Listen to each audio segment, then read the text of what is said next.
Hello and welcome to Get the Gig, the weekly show that shows artists, musicians, actors, creatives how to market and build their brands. And today we have a really awesome interview. We have Deams from the Netherlands who's with us. Deams is in the hip hop and the creative world. So rather than me trying to name what he's done, we're going to go directly into the interview so he can really tell you about his story, what he's doing, and really so you can learn about what it takes to, create music, not only create music, but also make your music known and how to get published and how to get gigs and how to really broadcast your message and the art that you're doing. So welcome to the show, Deams. Thank you. Thanks for having me. Cool. So Deams and I met, I think the first time probably 2-3 years ago through a common friend, Eelco, in the Netherlands, like a really good friend of ours. And during the World Cup. Yeah, exactly. During the World Cup, I remember that. And it was a tough time for me. And I mean, we met, you were talking about music with Eelco. It was fun. And and then I really learned more about you through Eelco and through some of the news that you're doing, new things that you're doing with him. Mm-hmm. And it really got me interested because you're involved in music, but also in the business of music. So that's why I really wanted to get you on the show and get your insights on how the music business really runs at the moment. So let's get right into it. Oh, cool. Cool. So the first question is, I like asking about the inception of the dream. So tell me a bit about who was the first artist that you really listened to or saw and that really wanted, that gave you the idea or the ambition of, I want to do this. I want to make music. I was always interested in music. I was listening to different types of music from groups like Spandau Ballet, Soft Cell to Motorhead, just to name a few. So I was all around when it came to my music taste. But LL Cool J, I think he was like the first one that really influenced me to become an artist. Okay. Why LL Cool J? Like what prompted you? Well, let me put it like this. I got interested into hip hop through Wild Style. Okay. Wild Style was like a classic hip hop documentary, and they also had like a soundtrack. But when LL came out, he took it to a next level. He was like a real like artist. He could just match up with other pop artists in different genres, and so yeah, he really showed me the image of how an artist is supposed to be. He was one of the first ones. So it really kind of painted a picture of what's possible. Yeah, especially with hip hop, because hip hop was still new. Yeah. And like what years, like what were those years when it really got you thinking of, I want to do this? The 80s. 80s, okay, so late 80s. Late 80s? All of them. All of the 80s, okay, cool. I was born in 86, so like I literally skipped that, I was still a baby at that, so. You don't know, maybe it's still in your subconscious. It's still in it.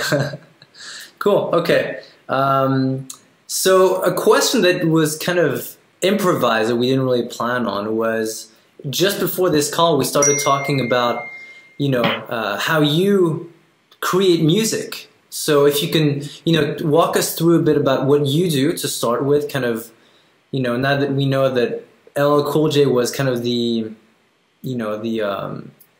dynamo, walk us through what you do and walk us through the songwriting process you have, because I think it's fascinating.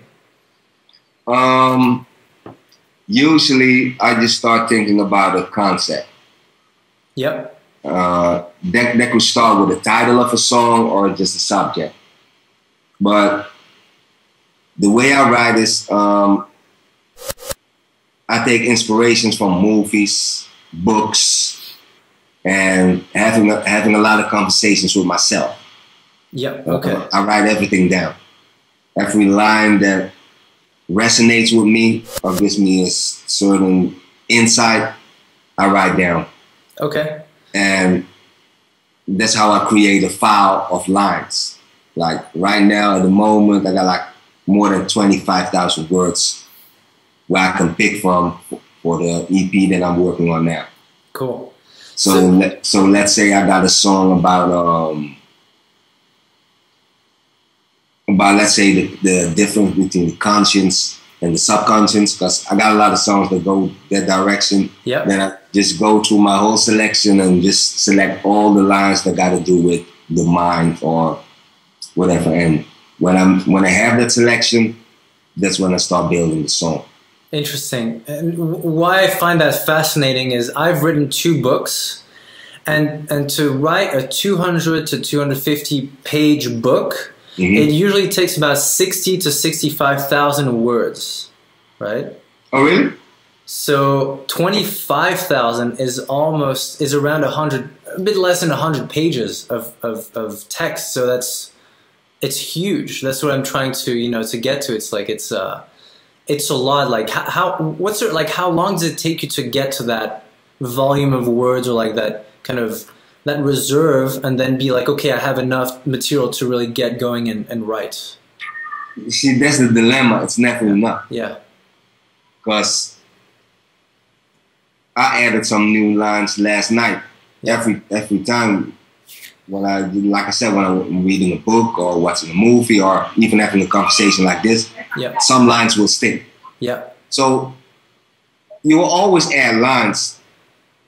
The key is to really make a decision on what song you want to work on first and select those lines and leave the file alone after you selected all the lines that you need. Yeah. So that's a pretty interesting point, because I'm very involved in the business world, but also in the acting world. But what I really want to point out what you just said about you need to, because it's always a work in progress. Like Picasso said, you never finish a work of art, you merely abandon it, right? So what is the fine line between writing and then making a decision of, okay, I have enough for this one song? Like, what's the best way you found not to be writing for 10 years or 20 years or 30 years and saying, okay, now it's time to get to the studio and produce this?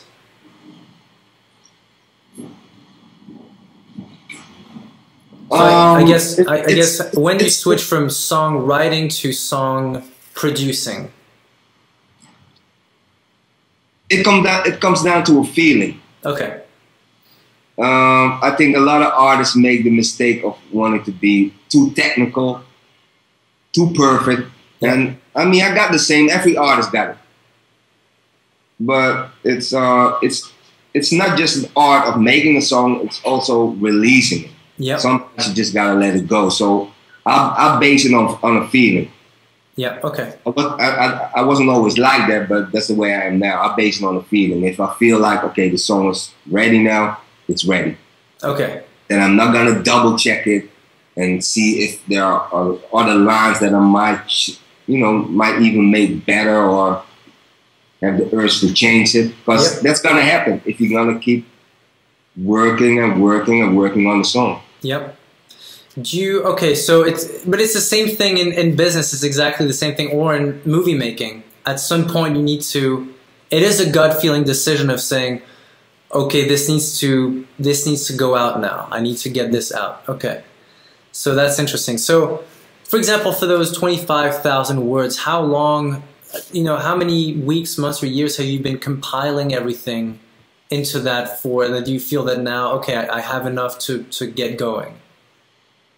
Oh, I got different files. This is the newest one. Okay. And I started on this one like a year and a half. Awesome. Okay. Something like that. Yeah. Close to 2 years. Yeah. Okay. Okay. But I also have older ones, but those ones are in books. Yeah. Okay. Okay. This is the first one I really did strictly on my computer, and okay. I use my iPhone notes. Yeah. Yeah. I was listening to an interview by Chris Martin from Coldplay, and he says he was showing like on camera that all his notes are just like on the Remember app on iPhone, and he just writes all his lyrics there, and you know, it's just that's it because he draws inspiration, like you said, from everything and anything. But he has no structure. He just puts everything on the iPhone, then they get to the studio, and they just jam, and that's how it creates. So it's interesting. Yeah, every artist got a different process. Because I'm not really a fan of writing songs in the studio. Okay, so you prefer going into the studio with what you've done before, and then just basically getting everything out. Yeah, because like it works for every artist different. But in my opinion, if you already if the song is already in your system and in your memory, it comes out more natural than instead of reading it from a paper. Yep. While you're recording it. Yeah, because you're going to be focusing on two things. You're going to be focusing on what you're reading, and you got to be focused on your delivery. So that's already two things that your mind need to focus on. I'd rather focus on just one thing. So if the song's already in memory, you can just focus on the delivery, and that's the most important thing. Yeah. It's interesting you say that because Anthony Hopkins reads his scripts between 80 and 100 times before shooting. So, because he wants to internalize the dialogue. He just, you know, it's the same thing you just said. He just wants to be, when he's shooting, he needs to know his material so well that it's his words. So he can really just inject the, you know, be in the moment and just inject the delivery without having to think of the script, which is... It's a smart move because that way you really become the part instead of just acting the part. Yeah. And that's why in the performance he did with... I forget the name. You know, Red Dragon. That was the sequel. But what was like his main performance when he's the cannibal? Are you talking about Hannibal? Hannibal, yeah. When he plays Hannibal Lecter, exactly. Yeah. So. You don't. Oh, yeah, I forgot the movie title. Yeah, me too. But that with role. With Jodie Foster, right? Yep. Oh, I've watched it maybe 5 or 10 times. I mean, but that movie. He said that he didn't even remember the lines after shooting because he knew them so well. It was just like part of his... It was internalized. So that's interesting. Okay, cool. So that's about the whole creative process that I really wanted to get down to. Can you walk us through kind of your humble beginnings and kind of what led to what you do now? And really walk us through like how you got into music and then into the music business, really. I started out as a graffiti writer and dancer. Okay. I like breakdancing. Not on the floor. I didn't like the floor. My moves were just standing up. Okay. And after Wild Style, I started to get into rapping and started to go to every battle and every rap contest I could find in the Netherlands. And only lost once. So that really gave me the motivation to just focus and going. Yep. Yep. And that's why I really believe in the law of attraction, because at that time I was only focused on music, and that's how I started to meet other people like Ice-T, because Ice-T, he knows me since I was 17. So I met a lot of them when I was young, really young. Yep. And by knowing more and more people, you know, I created more opportunities, started recording, and what exactly do you want to know? How I got into the music or how it started? Yeah, what was the transition from being a fan of, you know, music fan, really, and then really getting into the music business? Oh, that's the part of the rap battles and the rap contests, because that's, you know, that was like the ultimate test. Yep. Yeah, okay. But you know, you're gonna square up with other MCs. Yeah. And by winning a lot of those battles, it got me a lot of shows through Holland and experienced the, you know, the art of performing. Yep. So all those different aspects really started to transform me into really thinking about, you know, taking this music thing seriously. Seriously. Okay. Yep. So rap battles meaning like an 8 Mile, pretty much. I've seen like local rap battles here in Switzerland, but how was it like at that time? I think the biggest difference was that we were battling on beats, on music. Okay. Nowadays it's all a cappella. It's almost like spoken word. Yeah. But more aggressive, of course.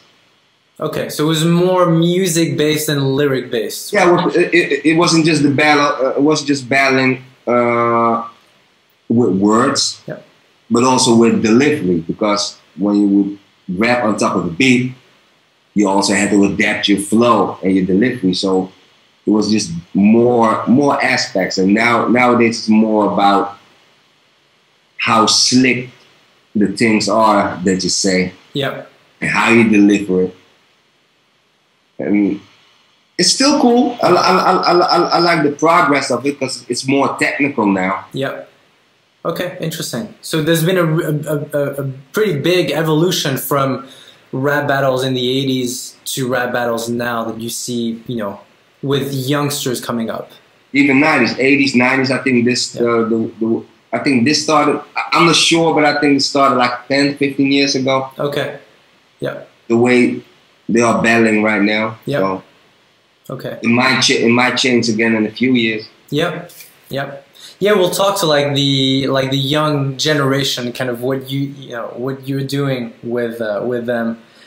Okay, who was, so you mentioned ICU. I know that you've collaborated and really, you know, met very high level people in the business. Who is your favorite artist you've collaborated with, and why? It's hard to say because every one of them brought something unique to the table. Like recording with Big Daddy Kane was different from recording with Chuck D. Yeah. Okay. But it's really hard to pick one because all of them are legends. Yeah. So it was already a big experience for me to be in the studio with them and record it. What was the thought process like? You're from the Netherlands. They're mainly from the U.S. You're getting into the studio. You're pretty young, right? Like, what goes in through your mind when, you know, you're walking into the studio with people that before you were maybe looking up to, and you're actually making things happen? Sorry? I was buying their records. There you go. What goes through your mind at that time? By the time I got into the studio with them, it was still an excitement, but we already became friends before that. So it was a different type of relationship. Yeah, different type of relationship. Yeah. Didn't make it less special, of course. Yeah. But it was a different type of relationship. Okay. What's I think it would have been different if we weren't friends and you end up in the studio with artists like that. Yeah, because you have more the shock factor. Okay, that makes sense. Cool. So take us back a bit. Again, you're a young guy in the Netherlands, loving music. What was the defining moment? So you mentioned the rap battles, and that really gave you exposure and really helps you polish the skills and really, create like the goods and the skill set that you have. What do you feel helped you make the transition from being a local artist in the Netherlands to then touring and really being on, sharing stages with huge artists like, LL Cool J, Ice Cube, Ice-T, KRS-One, like legends in the game. What was that? What made the switch, basically? Because a lot of young artists are maybe touring locally, but they want to get more exposure. So what was for you that transition into local stage and then international stage? Networking. Okay. That was basically networking. And a little bit of luck, of course. Because I forgot the name of the organization, but it was an organization in the Netherlands that used to send out Dutch artists to perform at the New Music Seminar. It's a music seminar that took place in New York. I think it was started by Tom Silverman. He is the owner of Tommy Boy. I don't know if he still is, but yep. He used to be the owner of Tommy Boy. So that also gave me a chance to network in this while I was in New York. Because I also had to do my showcase. That's where I met Gangstar. Yep. And that's I love Gangstar, by the way. Just like it, I love the beat. It's very different to what a lot of artists were doing at the time. And even now, I think it's really fresh. It's still very fresh. Oh yeah, it still is. Yeah. It's definitely got their own unique sound. Yep. So you know, opportunities like that gave me a chance to even, you know, build my network. Yeah. Because it's all about networking. Yeah. It's really all about networking. And that's also one of the reasons why I wanted to have this interview with you, is because you have a huge network. So I wanted to talk about this with you because a lot of artists, especially the ones who are starting out, one of the main questions is they know that networking is important because, you know, there's so much information online. You can just Google and see, you know, you'll find in the top 5, you know, ways to get gigs is networking. But how do you see and understand and play the networking game? And I don't say play in a bad way. I'm just saying, like, what's your thought process and how have you managed to build such a big network?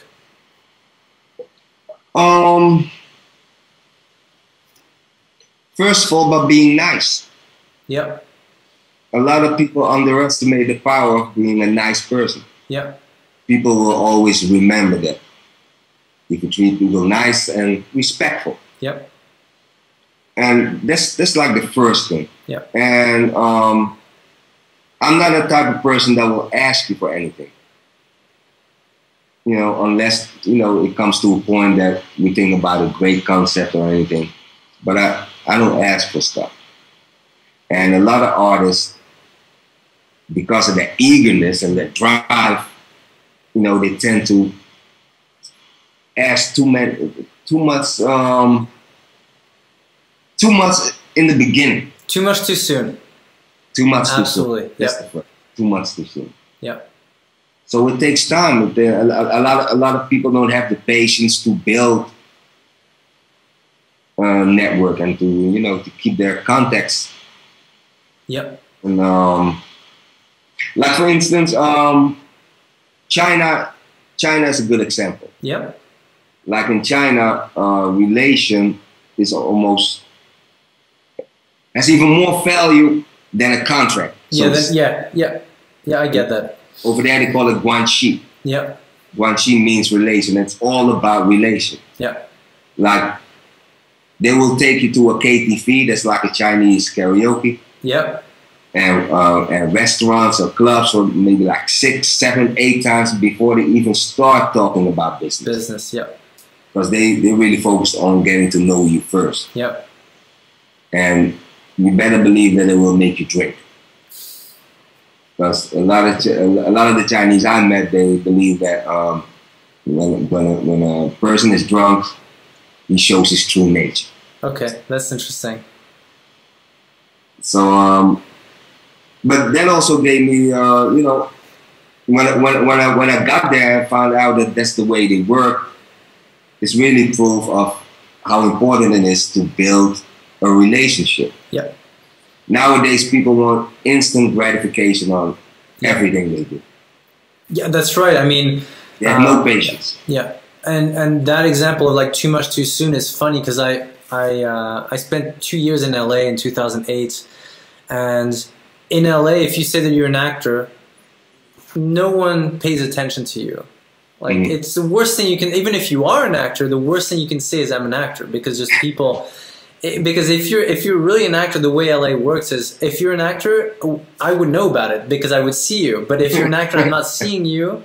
You're not really an actor. It's very LA, and the too much too soon concept is amazing there because you will see waiters. Literally, this might sound cliche, but you will see waiters come up to tables where there's producers sitting, And I've had lunches with producers where the waiter will bring his headshot and his resume to, to the table I'm having lunch with the producer, and say, hey, by the way, can you just look at my demo? And there's no relationship that was built. I mean, the guy was a waiter in a restaurant, right? So he's serving food and he's pushing his demo. So what a horrible way of starting a relationship, by asking someone to look at you and you don't even know the guy, you don't even know the person. True, but I think it's also a case of knowing who to approach and when. Because I remember that Jean-Claude Van Damme, yeah, that's how he managed it. I agree. But you have those anomalies, and then again, it's very LA. It's like a lot of people go there thinking that they will meet the one in a million, producer who might pay attention to them at that very second, and it might make their career. True. But for every Van Dammes, there's tens of thousands of millions. Millions. I wouldn't say tens of thousands to be safe, but millions of people who just go too much, too quick, too soon, and who destroy any viable relationship. Especially nowadays. Yeah. Because people want everything quick. Yeah. Yeah. Yeah. I think that's probably the biggest takeaway in networking. And I have a podcast channel. So one of the themes I was talking about one day was how I built my networking with movie producers and in business. And it's the same thing. Like for years, I built relationships with very high-level producers without even telling them I act and produce. It was like 2-3 years after I built a relationship and a friendship with them that I said, oh, by the way, I also make movies. And by then, they prompt you to say, oh, can I help you? Like, let me know how I can help. Mm-hmm. So it just shifts. And because you're in a real relationship, you're not asking them for anything. But again, with this whole show of Get the Gig, when I'm getting a lot of my friends on the show, it's very counterintuitive, because you want to get the gig, you want to get brand recognition, but it's almost working in slow motion that will get you the best results eventually.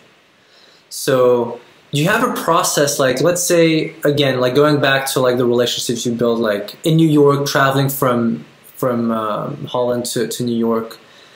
Do you have a system? And I hate using that word, but you have a process of keeping in touch with people? Because the truth is also, if you don't keep in touch, people tend to forget you. So you have to keep in touch in some way. Do you have a process that you reach out to people, that you invite them? What's the process once you've met someone, you have a relationship going, to maintain the relationship? It depends where my contacts are, because like I said, I have a lot of contacts in the States, I have a lot of contacts in China. I'm not there all the time. Yep. So basically it's through email. Yep. Just checking up on people from time to time, or sending a DM through Twitter. Yep. Yep. I mean, there's so many ways to keep in touch, but you need to work it. You need to work the relationship, otherwise, but you also got to give the people. You also got to give all those contacts a reason to pay attention to you. Yep, that's interesting. Tell us why. Like, for example, if you're an artist and a lot of your other contacts are artists that are on a much higher level. Yep. I mean, they might like you as a friend. Yep. And that's cool too, because I mean, that's how real, the best relationships start. Yep. But if you want to take that relationship to like the music level, you still got to prove yourself. Yeah. And they will pay more attention to you. They will pay attention to you because you're friends. Yep. But they will pay attention with a different ear when you can also show them or play. That you have skills, that you can actually do something. Yeah. Sorry? That you have the skills and you can actually do something. Yeah. Yeah. So it's not just staying in touch, also proving what you do, proving what you can do, what you're able to deliver. Yeah. Yeah. And also that's a big misconception. It's the same with music and movies. I mean, there's so many people that, who are friends and who are like, you know, they stumble upon like, you know, they meet a very high powered, high level person at the gym, for example, or like grocery store, and they become friends. But you're only a friend, and you'll never be a professional, you know, considered as a professional or a potential partner or a professional relationship. So it is true. You need to have something of value to bring to, you know, to that relationship on a professional level and not just on a friendship level. True. And it's also how you start. Just like you said that you didn't tell those producers that you were into producing. A lot of the artists that I met, they didn't know I was making music. Yeah. Because I don't really talk about it. Yeah. And even now, I only talk about it when people ask me. Yeah. And honestly, that's how you and I met. I didn't really know that you made music at the beginning. So, because you're not, because I don't talk about it. No. Yeah, because you don't broadcast it, you know. And I think that's really a sign of feeling self-confident about what you do and not feeling the need of broadcasting it to everyone. It took me time to get there, but yeah, that's the way I am now. Yeah, yeah. No, that's really interesting. Okay. Let's talk about, like, we talked a bit about like the advice. Like, we're getting more into like the advice for like the young generation. Even I mean, I'm not old, but like the up and comers who want to make it really. What would be in 2015? Obviously, everything's changing so fast. We'll get to kind of like the evolution of the business the way you see it. You're a young artist now. You have the grit. You're hungry. What would be, you know, they come to you and say, Deams, what should I do? I really want to make it big. What should I do? It's a very generic question and broad, but I just want to get, what would you tell them? What would be the best way for them to get out there? Oh, the first thing I would tell them is do some self-analysis to create self-awareness. Because with self-awareness, you are able to eliminate doubt and create self-belief. Because too many artists, especially artists in their early stages, they are too easily influenced by what other artists are doing and what other people are saying. Yep. And that will block your creativity and your desired goals. Yep. That's one of their. That would be one of my first answers. Yep. Got nothing to do with music, but yep. That's how it starts. Yep. So really, kind of auditing yourself and being aware of your strengths. Yeah. So in order to create, like, what do you really want? In order to create that image that you want, the image that you want to send out. Yep. Yep. And the type of crowd that you want to attract, yep. that you want to go for. Yep. Because you're not gonna be able to speak to just everyone. Yeah. Some people will like it, some people don't. That's just the way it is. Yeah. No, I mean that's true, and I always say, you know, it's like you become president of your country by getting 50.5% of the votes, meaning that almost half the country doesn't like you, but you're still president. So, you know, it's especially if you're an artist. I mean, how many artists are hated by 90% of the people, but they make millions or tens of millions with their very, very rabid fan base? But like, think of Justin Bieber. If you ask 100 people who, you know, if you like Justin Bieber, the public opinion is such that he's not a very liked, you know, artist, but he's one of the most bankable, you know, young musicians, because he caters to a very, very precise audience, and he knows it, and his management knows it, and he's fine with it. It's also about attention. Attention nowadays has a lot of value. Yeah. Because websites know whenever they got an article about Justin Bieber, it will create hits. Yeah. Yep. And that's the way a lot of the business works. Just like with on YouTube, a lot of people base the quality of the music on the views yep. that the song has. Yep. And the comments, yep. instead of paying attention to music. It's almost turning into music is almost turning into a soundtrack while people are reading comments. Oh, absolutely. Absolutely. And I think we've been trained, and I mean, I'm also guilty of it. You know, everyone is. And you know, and we're aware of it, but I still like any piece of advice, any video, you really check the comments to see.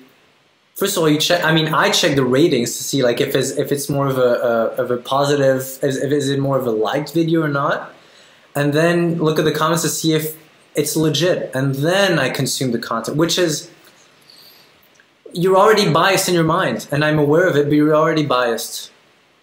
So let's talk about kind of like the evolution that you've seen in the past 20, 25 years of music, and how have things changed in the business, and how easier or tougher it is? How is it today to get your message out versus 10 years ago, 15 years ago, 20 years ago, and what should people focus on now? The internet. Okay. That's what made the biggest difference. Yeah. In a good and a bad way, of course. Yeah. You know, to start off with the bad way is that you know, they killed the CDs. Yeah. And a lot of record stores. But you know, again, the good way is now you can have like 20,000 songs on a little device. Phone, yeah. You know, and another good thing about it, that compared to like, say, the 80s, 90s, nowadays artists don't have to depend on a record label in order to release their material. Yeah. They can do it themselves. And then to flip to the bad way of that again, is that nowadays you got more rappers than fans. You know, yeah.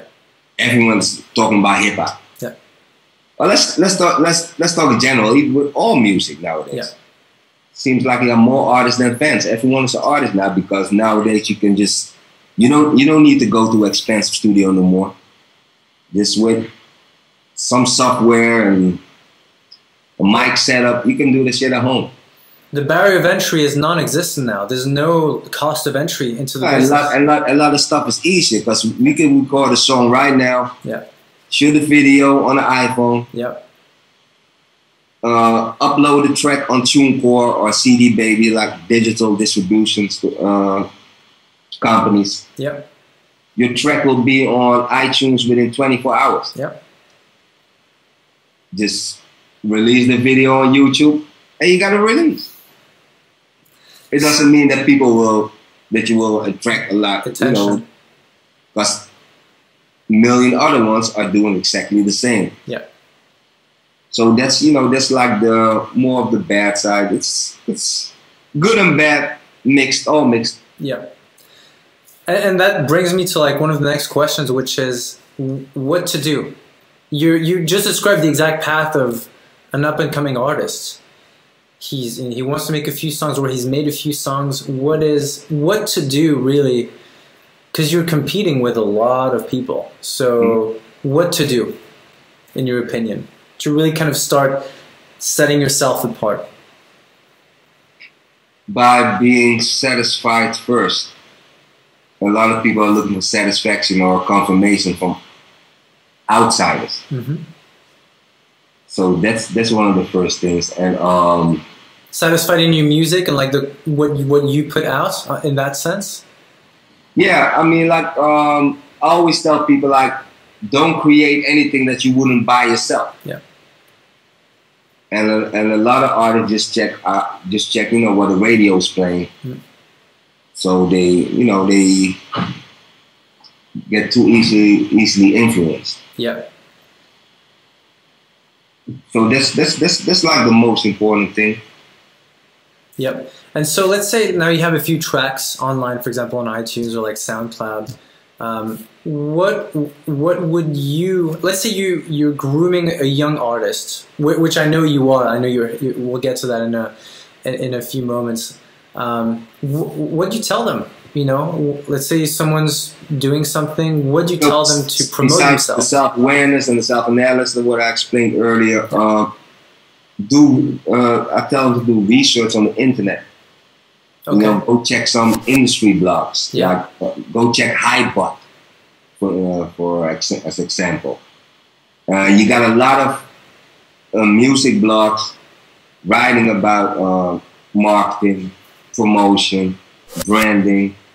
You know, all the opportunities for this distribution. A lot of artists don't do it. Yeah. They don't do it. Yeah. And you got all this information available on the internet, and they're not using it. True. It doesn't mean that the more knowledge you gain, the easier it will get, but at least you will be able to create a better strategy than just throwing it online, telling your Facebook friends and your Twitter friends, and hoping it will. That someone's going to magically hear it and put you on top of the chart. Yeah. So it's, I mean, I agree. And it's the same thing in acting, it's the same thing in business. It's, you know, I always tell people, like, you know, go to YouTube or go to Google, like all the answers you could possibly have in your life are online.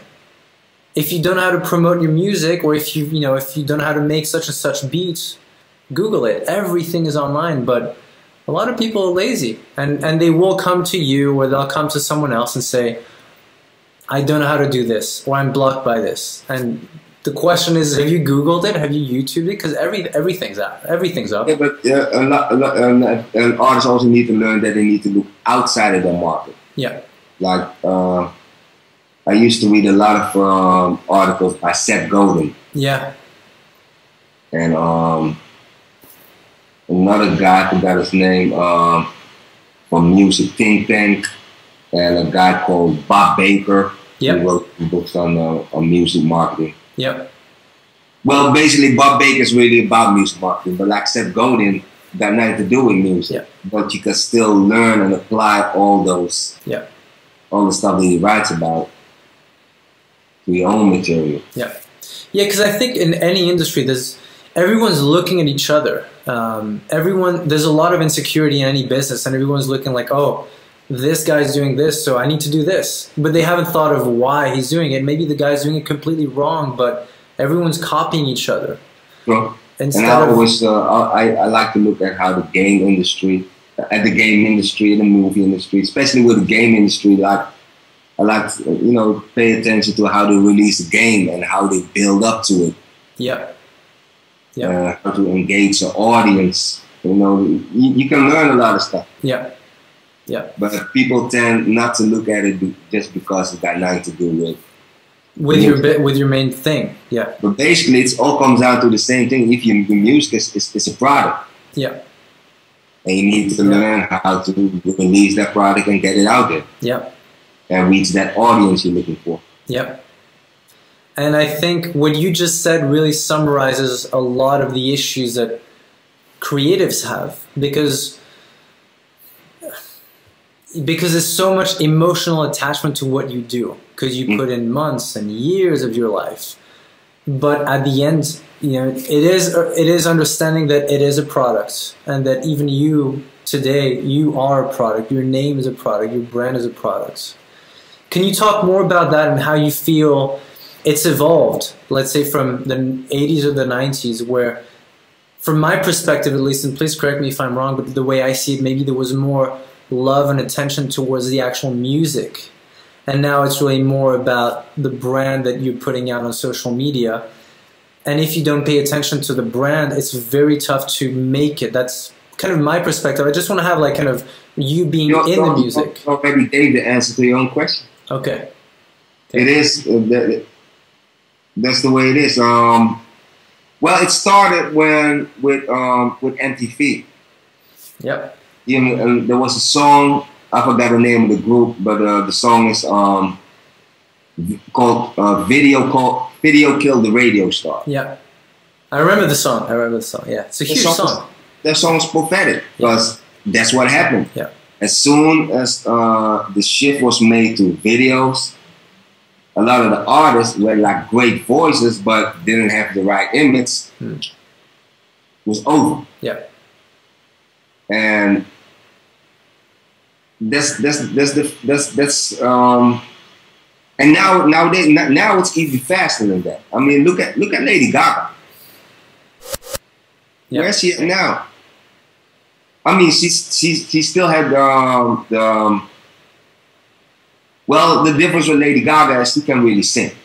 She can sing, yeah. So but now she just made that shift with Tony Bennett. Yeah, like there was the Montreux Jazz Festival, and a friend we were talking about this last night because he had like VIP tickets to go see, and he said she played songs that no one's ever heard. I mean, she's a real artist. Like she has the chops. But that's what saved her. Yeah. But look at her pop career. Yeah. It only lasted like 4-5 years. Yeah, exactly. And she was gone. Yeah. Why do you think that happened, by the way? People nowadays have a short attention span. Mm-hmm.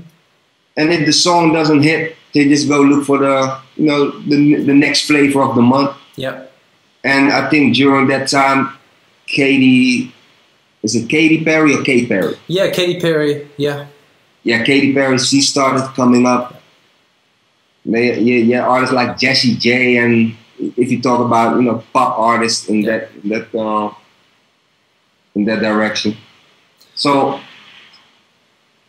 people just short attention span. That's what it comes down to. Yeah, yeah, I agree. And it's the same with the news. I mean, every event that happens in the world now is more of an entertainment. Everything became entertainment, and it's like the 20 seconds of, it's not even 15 minutes of fame. It's just if you have a song that hits, how many artists really, and that's a question that I have for you is, how do you make the jump? Like, okay, you've been noticed, because how many people have you seen even in the Netherlands have a hit song and then nothing for 5 years? What makes someone stick for years and years? And even Gaga is an example because she's made it for 5 years, but some people just make it for a few weeks. Mm-hmm. So what's your perspective on it and how to make something stick? How do you mean make something stick? Make your name be not only present on social media with your fans, but really be talked about for your skills, for your music. You got to be able to adapt and recreate yourself when necessary, when it's needed. Like Madonna, she's the best example. Yep. She's been hot since the 80s. It's incredible. I mean, she's a legend in that respect. But she's like a real master when it comes to marketing and like branding. Yeah. She recreates herself every time. And not many people are able to do that. Yeah. And I mean, it takes a lot of humility to accept that you need to go through these transitions. Accepting that things change and that your stuff that was hot weeks or months or years ago, today is not flying. So yeah, but that's the reason why with what I said earlier about self-analysis and self-awareness. Yep. Because that's what creates self-belief, and a lot of people don't have self-belief, especially when a song flop or a project failed. But shit happens. Yeah. But a lot of people are not able to bounce back. Yeah. And that's because they started off wrong.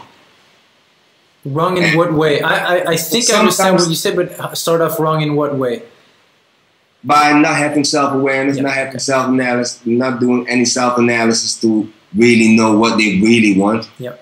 But then again, sometimes it's a good thing when a project fails or when your song flops. Yep. For some artists, because that could be the switch that you need to really do some self-analysis. Yeah. And really find out what you really want. What is it that you really want to put out there? Yep. Yep. Do you feel that and it's interesting that you talk a lot about self-analysis, because in acting, the first thing one of my acting teachers told me was we were 30, 40 students, and some of them have like major TV roles, like big names. And the first thing he said was, the only way you'll be able to, and this is not about getting gigs and getting jobs, because getting jobs, anyone can get a job, right? But this is about like sustaining something for the long term. the sooner you can you can let go or understand the ego, what drives you, your fears, your insecurities, your needs, the ugliness of what you have.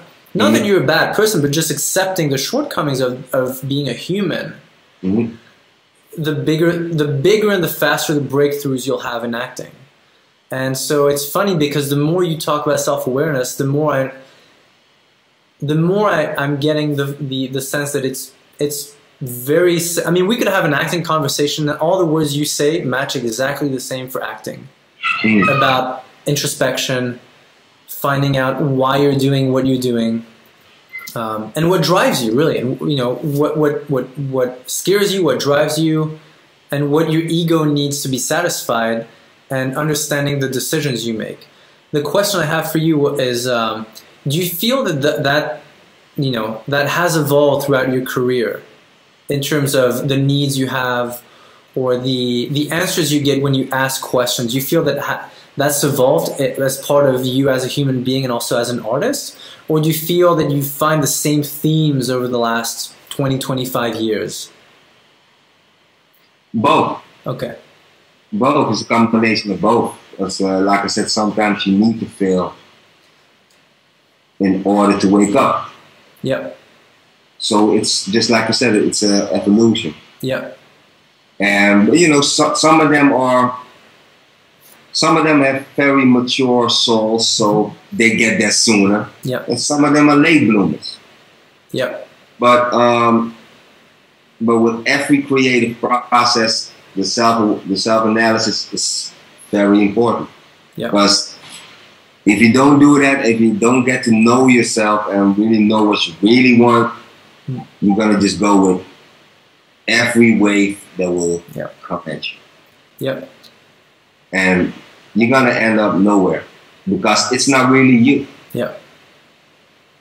Yep. And especially and again, especially now with you know the way the entertainment industry now, everyone is just fiending for that attention. Yep. Spotlight.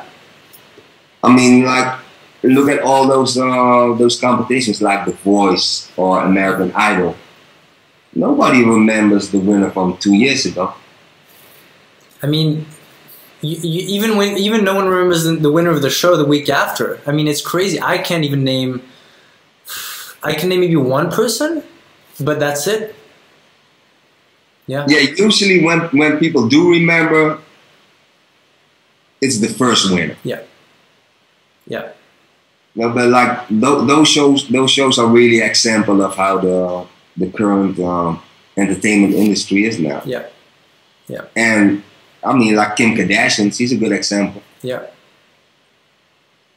You don't have to do anything to be famous. Yeah.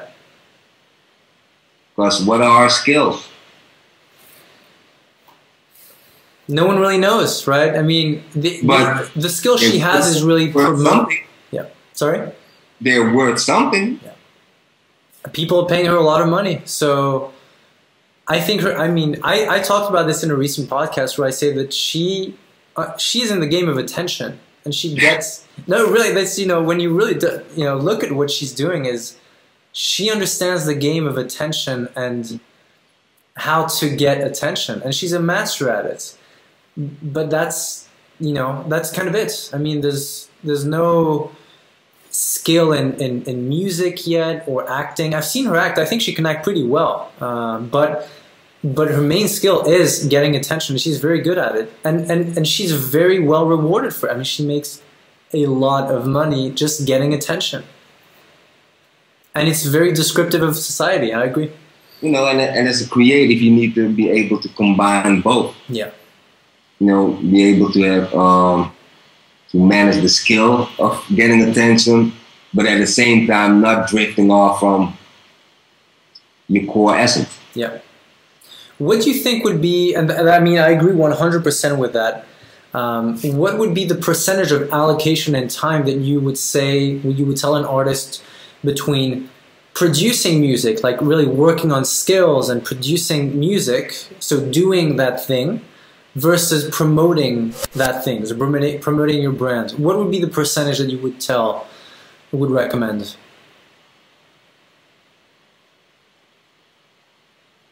50-50. Okay. 50-50. It shouldn't be that way. Yeah. Yeah. But it is. Yeah. Yeah. Because it should be 95% creative. Skills. Yeah, I agree. 5% the marketing, branding, promotion. Yeah. But yeah. I agree. Sadly, I agree. And you have to put in a lot of time in it. Yeah. Do you feel that, because you see like those legends like Dre, for example. I just saw some pictures of him. I love, there's like a really awesome video on YouTube called, I think it's Dr. Dre Words of Wisdom. I'm sure you've seen it. No, I've seen it. I didn't see it. Oh, it's amazing. I think it's 7 minutes. And it's like a compilation of everything, of different pieces of footage. All right, cool. I'll check it out. Yeah, and he says, just a line that really stuck with me is, in 27 years of my music career, I was only out of the studio for 2 weeks. Oh, I've seen that in an interview with him, yeah. So, and he's still in the studio now. He's like working with a game, So, I mean, how do you feel that, because he's not playing the social media game the way the young generation is, right? He's more, he was 50 something maybe now, 45, 50. Do you feel that the young generation spends too much time on social media and branding versus skills? Or no, but I mean, like, Dre is one of the exceptions. Yeah. He already had a huge reputation since he started with World Class Wrecking Crew, NWA, so he's kind of an exception. Yeah. But personally, I wouldn't want to be in the studio 27 years. Yeah. Or out of the studio for only 2 weeks and 27 years. Yeah. I like to travel. Yeah. I like to socialize from time to time. Because that's important too, to your own personal development. Yeah. Yeah. But to come back to your question, yeah, a lot of artists do.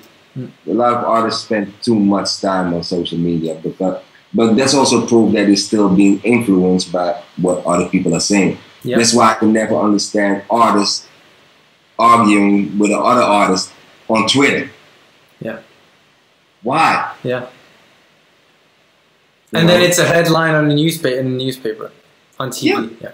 And then it comes down to basically getting attention again. Sure. Yeah.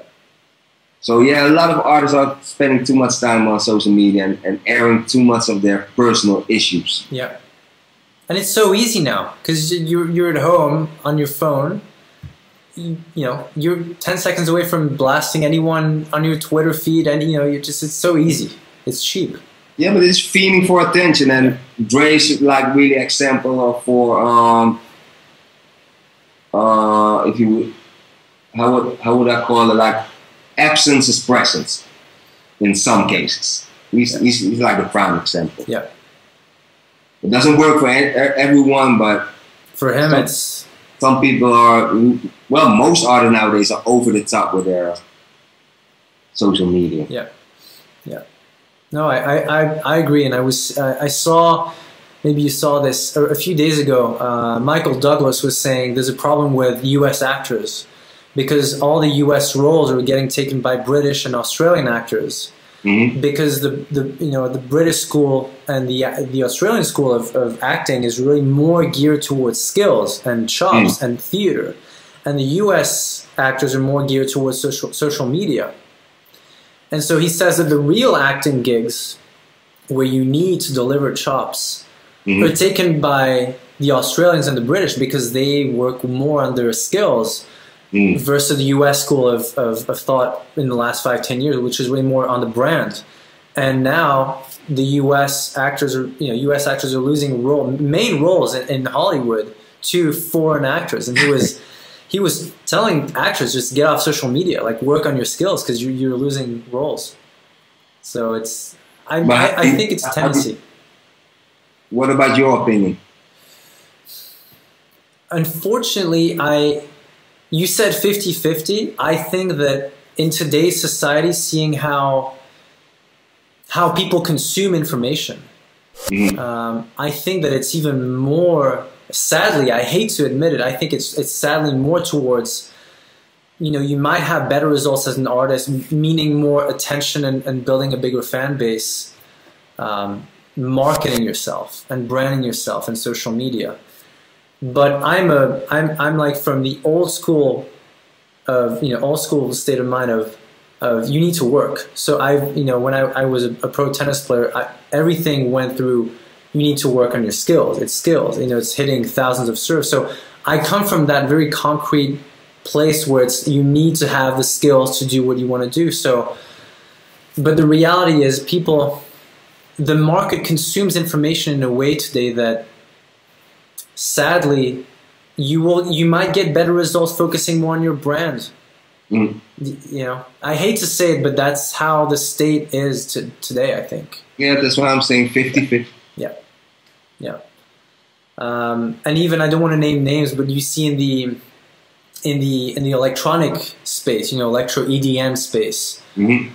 I mean, most of everything's done, anyway, electronically, right? So a lot of, there's this big debate right now of hiring very young and talented kids who can create sick beats and sick songs. And, they feed them on to like the biggest names in the industry for $2,000 or $5,000. And the big names just, put a few beats on it, and then it sells and it's number one. And I can respect that because they've done it to a level where they've had 5 or 10 big songs.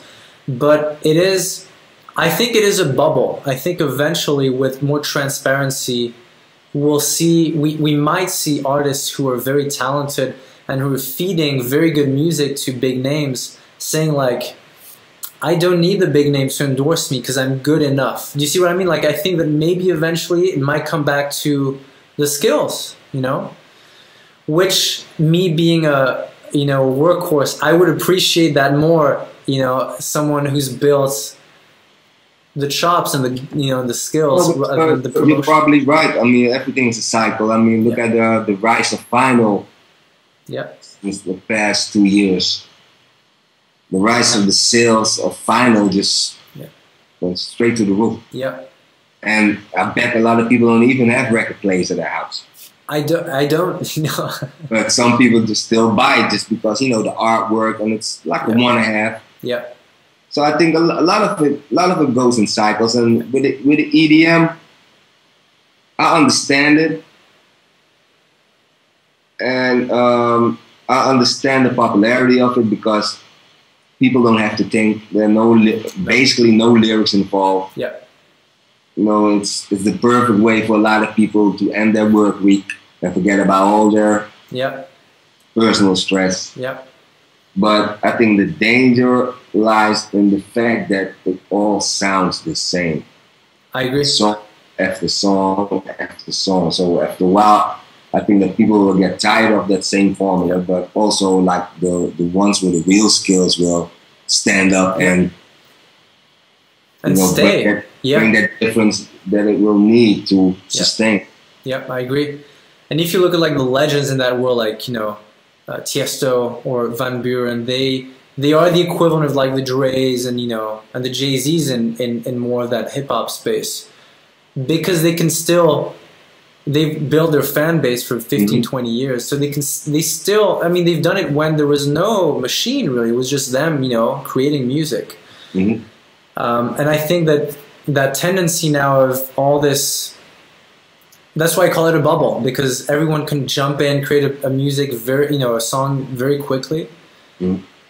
But I think eventually, I hope those people who don't have, artists who don't have the skills will get washed away when the public says, "Oh, this is kind of all the same." We need to have something new. We're living in the age of the one-hit wonders. Yeah. So I agree. The change will come. I think it will take some time because it's making money. It's a huge industry. It's a $10 billion a year industry now. It's growing every year. I mean, they can't even estimate the money because it's growing every year. The last data I've seen is that it was kind of slowing down just a little bit. Yeah. And maybe because of the overkill. Exactly. Yeah. But, it could just skyrocket again. I mean, Deadmau5 is very verbal and very critical about the industry. And he said this like 2-3 years ago. He said, I mean, this thing is a bubble. This is like, you know, we're getting paid 500,000, sometimes $1 million a night, right? Like that's the fee. Like there's this, a new, it's not new, but they launched two years ago in Vegas. Huge club. I mean, huge club in the MGM. And they tied, I think they took, so Deadmau5 was a resident. I think they got Guetta and Tiesto also for like 1.2 million a night. I mean, it's like, you know, that's what the market is paying now. And he says it's ridiculous. But the money is there, and at some point, yeah, it might explode or it might keep rising. But I think eventually, if you want to sustain, it comes back to what we said. You have to adapt, and you need to have the skills, because you can't sustain a career on one-hit wonders and just branding. Yeah, cool. We mentioned China. I'm curious. Like, tell us more about, like, if you can, of course, but what you're doing in China and how you see the difference in music and the way music is approached in the music business in the East, so in Asia versus the West, so you know, Europe and the US. Well, I ended up in China at they asked me for to do some showcases. Okay. So that's how I ended up in China. Stayed in Hangzhou for like 3 months. That's like 1.5, like an hour outside of Shanghai. Okay. And it gave me the opportunity to, you know, see China firsthand, because the images that we get in the West from China through the media are completely different from what you see out there. Yeah. So I've seen the progress, and it's still a communist country, so you know, a lot of restrictions. You know, Facebook is blocked, Twitter, YouTube, even SoundCloud, and the list goes on. Yeah. But you know, they got their own versions, also with restrictions, but they got their own versions. But I just noticed a lot of business opportunities out there when it comes to entertainment, because they've been closed for a lot of years. They've only been open for maybe like 20 years. Yep. You know, that's when they started rising. Yeah. Now they got a few problems, of course, because you know they want everything fast. Yeah. But when it comes to like entertainment, the biggest youth market in the world is going to be in China. In 2016, 500 million people will be under age 30. And that's also a generation that grew up as a single child. Yep. That's the policy. And they grew up on social media, so they also have, compared to their parents, they have access to Western music, Western culture. So yeah, the future is there. Yeah. The only problem is, you know, the government and their restrictions. Yes. A law can just change overnight. Yeah. It's not a problem. Yeah. No, I mean, that's with great opportunity, great, you know, comes the setbacks and the great risk, obviously. But hip hop is getting big out there. EDM is huge. Yeah. But now a lot of festivals starting to have problems with getting licenses. Like to be able to run the festival? Yeah. Okay. And because of some, I don't know why. They always find a reason. Yeah. Yeah. But yeah, that's getting me. Like they're really nationalistic as a people. Yep. You know, it's all about China, but they're really open to Western music and Western culture. Yeah. And when you say that rap and hip hop is, you know, really like, you know, on the rise, is it international hip hop or is it like local Chinese artists? Chinese. Okay. Wow. There's one Chinese artist I work with who speaks English, but he's originally from Hong Kong and also lived in LA or New York. I forgot which one. So he raps in English, but all the other artists I've seen and know all in Chinese, Mandarin Chinese. Okay. Okay. And I mean, when you say it's catching on, obviously everything's so much bigger in China, right? I mean, just the population is insane. So do you see that? I mean, we see here festivals with 500,000 people, you know, or 1,000,000 people. What's the average venue there, and how does the business work in terms of, is it based like in the West with, you know, fees paid up front? How does that work? Oh, I don't know how that works. Okay. Because when you talk about like how artists get paid out there. Yeah, yeah. Do you see a difference with the West, or? I really don't know, because every club I went to had a different system. Okay. Yep. You know, and usually it was just straight cash. Yeah.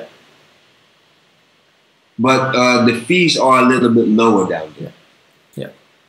Because people earn less. Yeah. You know, you get, of course, you got the extreme rich, but you also got a lot of middle and poor. Yeah. Middle and poor. Yeah. Yeah. Okay. And it also depends on what type of level you are as an artist. Yeah. If you could pinpoint what the state is in China at the moment of progress for music, and let's say rap and hip hop mainly, is it 10 years behind the US in terms of its development, in terms of notoriety and, you know, access to the masses, or is it like everyone consumes hip hop the way we do, or do you see like that it's still delayed? They used to be behind, but they're getting real close. Okay. Real close, because of the internet. Yeah. Okay. Well, like I said, they still have ways to access YouTube, and a lot of other music sites are not blocked, so they have access to what's going on. Yeah. So it's really catching up fast. Yeah. Okay. Yeah, yeah. So they're not really behind. Okay. Not anymore. Yeah. You know, they still learning, of course. Sure. I've been to some shows where some artists still rap like they just came out of the time machine from the 90s. Yeah. You know, yeah. But maybe it was even their own choice. I don't know. Yeah. Okay. But, they're not far behind. Okay. Cool. Cool. And tell us about this, the project you're working on. So, you know, the new Dutch Masters. Tell us about that. We just released that, I think, like 2 weeks ago. This is what our project I'm doing with Ilko. Yep. And another partner, Eddie De Hay. Yep. And Pay Colmus. He also helped out with the project. And what it comes down to is it's a collective of 5 different Dutch artists. Yep. Rapping in English, because over here most artists they rap in Dutch. Okay. Yep. So that's also what most media pays attention to. Yep. So a lot of Dutch artists who rap in English, they don't get that much exposure on what they do. Yep. So that's why we decided to just bring them out, help them out with a good video, yep, a mixtape, and see where it takes us. So they got to do the rest, of course, but we just gave them the right kickstart. That's what I was going to say. So it's really kind of like a package to kickstart someone's. Yeah. Okay. Because I'm working on a lot of stuff anyway, so I'm not going to be able to help everyone from A to Z. Yeah. And how many artists? Like you said, 5, or is it starting with 5 and then more? 5. I've since the release, I've been approached by 10 more. Yeah. So, but like I said, I'm not going to be able to help everyone out, but I do give advice whenever someone needs it. Okay. Cool. Okay, great. I mean, this was amazing. I mean, where can people find you? On Facebook. Okay. Just type in Deams. Yep. And you'll see Deams is my artist page, also Deams Tespa. It's my personal page. Well, we'll do like under the video, like if you're watching this on YouTube, we'll put like a link, and if it's on my blog, we'll put a link too, so people can find you.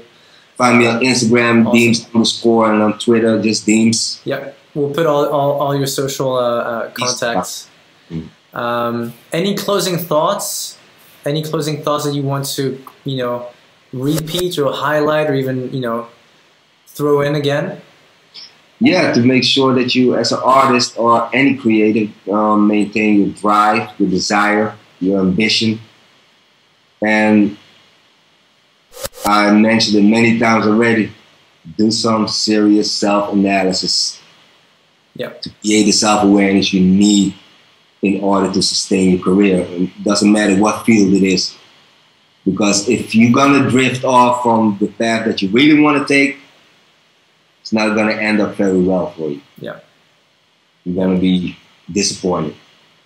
And the disappointment will turn into bitterness, frustration. You don't want to live your life that way. Yeah. Awesome, man.